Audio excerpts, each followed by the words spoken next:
امام علی علیہ السلام نہج البلاغہ میں ارشاد فرماتے ہیں، بارگاہ خداوندی سے ثواب حاصل کرنے کے لیے امیروں کا غریبوں کے سامنے جھکنا کتنی اچھی بات ہے، مگر اللہ پر توکل کر کے غریبوں کا امیروں کے سامنے نہ جھکنا اس سے بھی اچھا ہے۔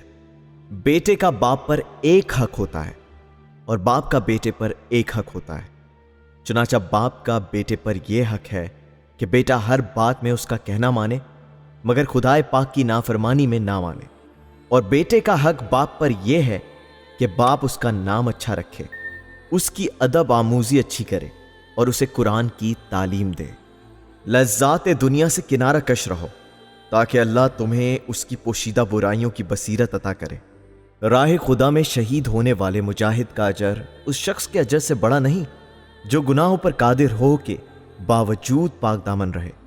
چنانچہ بعید نہیں کہ پاک دامن آدمی فرشتوں میں سے ایک فرشتہ ہو جائے۔ جو کسی چیز کی تلاش کرتا ہے ساری یا تھوڑی پا لیتا ہے۔ وہ نیکی نیکی نہیں جس کے بعد جہنم ہو، اور وہ بدی بدی نہیں جس کے بعد جنت ہو، اور جنت کے علاوہ جو نعمت بھی ہو وہ حقیر ہے، اور دوزخ کے علاوہ ہر مصیبت عافیت ہے۔ سنو، یقیناً فاقہ ایک گونا مصیبت ہے، اور فاقے سے سخت تر جسم کی بیماری ہے، اور جسم کی بیماری سے شدید تر دل کی بیماری ہے۔ اور سنو، نعمتوں کی ایک نعمت مال کی فراوانی ہے، اور مال کی فراوانی سے افضل تندرستی ہے، اور تندرستی سے افضل دل کی پرہیزگاری ہے۔ اور غافل نہ رہو کیونکہ تم وہ نہیں ہو جس کا کسی کو خیال نہ ہو۔ بات کرو کہ پہچانے جاؤ، کیونکہ آدمی اپنی زبان کے نیچے پوشیدہ ہے۔ بعض اوقات بات حملے سے زیادہ کارگر ہوتی ہے۔ ہر چیز پر قناعت کر لی جائے کافی ہو جاتی ہے۔ موت آئے تو آئے، کمینگی نہ آئے۔ تنگ دستی قبول مگر غیر کا سہارا قبول نہیں۔ جسے گھر بیٹھ کر کچھ نہیں ملا اسے اٹھ کھڑا ہونے پر بھی کچھ نہیں ملے گا۔ اور زمانے کے دو ہی دن ہیں، ایک دن تمہارے حق میں اور دوسرے تمہارے مخالف۔ سو اگر تمہارے حق میں ہو تو اتراؤ نہیں، اور مخالف ہو تو صبر کرو۔ لوگوں کے طور طریقوں میں ان سے میل جول رکھنا ان کے شر سے بے خوف کر دیتا ہے۔ نظر واقعی لگ جاتی ہے، دم کرنے میں حقیقت ہے۔ جادو کا اثر ضرور ہوتا ہے، اور فال لینا بھی ٹھیک ہے۔ یہ سب حق ہیں، مگر جس چیز سے شگون بدل لیا جائے وہ حق نہیں۔ اور یہ ٹھیک نہیں کہ ایک کی بیماری دوسرے کو لگ جاتی ہے۔ یہ دونوں باتیں باطل ہیں۔ اور خوشبو ایک جادو ہے، شہد میں جادو کی تاثیر ہے۔ سواری کرنا اور سبزے پر نگاہ ڈالنا بھی ایک طرح کا جادو ہے۔ یہ سب دل و دماغ پر فوراً اثر انداز ہوتے ہیں۔ جو شخص دو مختلف چیزوں کی طرف اشارہ کرتا ہے اسے ایک بھی نہیں ملتی۔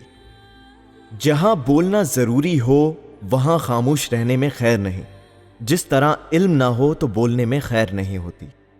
سب سے بھاری وہ گناہ ہے جس کا کرنے والا اسے کوئی وزن نہ دے۔ بدترین دوست وہ ہے جس کے لیے تم تکلیف میں پڑ جاؤ۔ یہ دونوں عمل دوسرے سے کتنے دور ہیں۔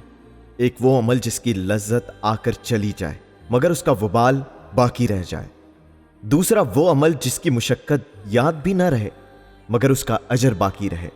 صدقہ دے کر رزق کو آسمان سے اتار لو، اوپر سے امداد خرچ کے مطابق ملتی ہے۔ جو اعتدال سے خرچ کرتا ہے وہ تنگ دست نہیں ہوتا۔ ایک دوسرے سے دوستی رکھنا آدھی عقل ہے، غم آدھا بڑھاپا ہے۔ صبر کی توفیق مصیبت کے مطابق ملتی ہے۔ جس نے اپنی مصیبت کے وقت ران پر ہاتھ مارا اس کا کیا دھرا اکارت ہو گیا۔ بردبار کامیابی سے محروم نہیں رہتا چاہے کتنی ہی دیر لگ جائے۔ صدقے کو اپنے ایمان کا نگہبان بناؤ، اور زکوٰۃ کو اپنے مال کا محافظ بناؤ، اور دعا کے ذریعے مصیبت کی لہروں کو دور کرو۔ آدمی اپنی زبان تلے چھپا بیٹھا ہے۔ جو آدمی اپنی قدر نہیں پہچانتا وہ ہلاک ہو جاتا ہے۔ ہر شخص کو کیے کا پھل ملتا ہے، میٹھا ہو یا کڑوا۔ ہر آنے والا پیچھے ہٹتا ہے، اور جو ہٹ گیا گویا کبھی تھا ہی نہیں۔